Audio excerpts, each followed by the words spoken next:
there, I'm Letty and welcome to my channel, Let's Speak.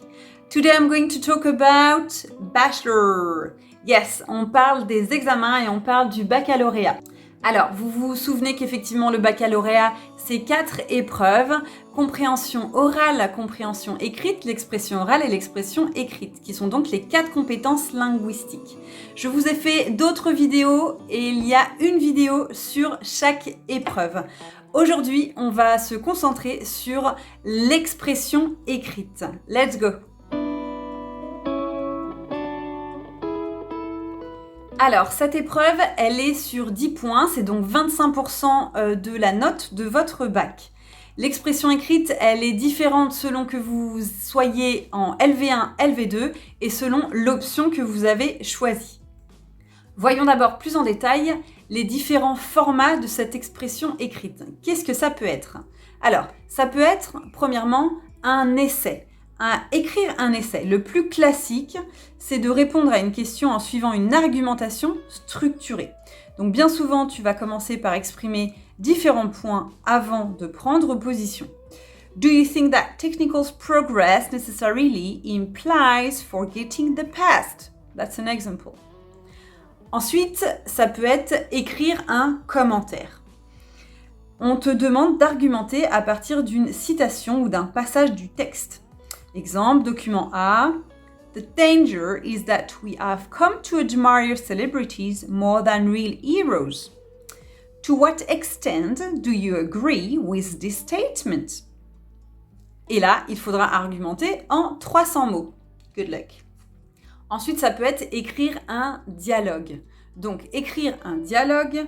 Exemple, two students are discussing the pros and cons of moving back to their parents' home after they finish university. Write their conversation. Voilà un type d'exemple. Sinon, ça peut être écrire une lettre ou un journal intime, ou alors écrire l'article d'un journal. Vous avez tous les formats possibles.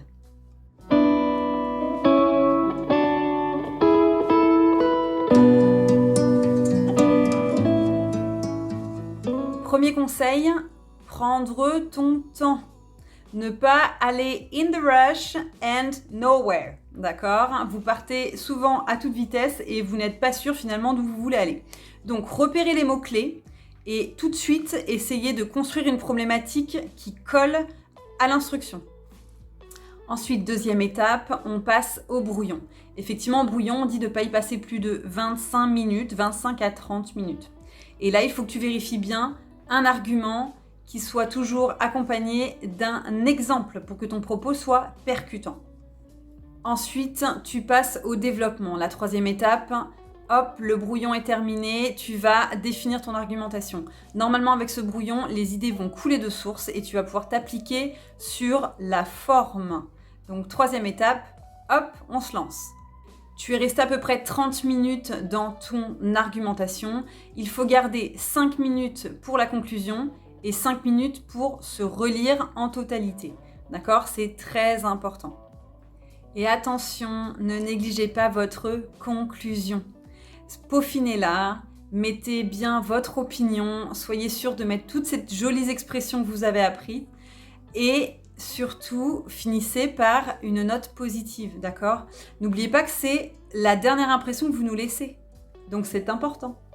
Si vous voulez davantage d'informations et qu'on rentre dans les détails, je vous invite à aller sur mon blog. Je vous ferai un petit article spécial sur effectivement le cas par cas de l'expression écrite pour un commentaire, un dialogue, un article, etc.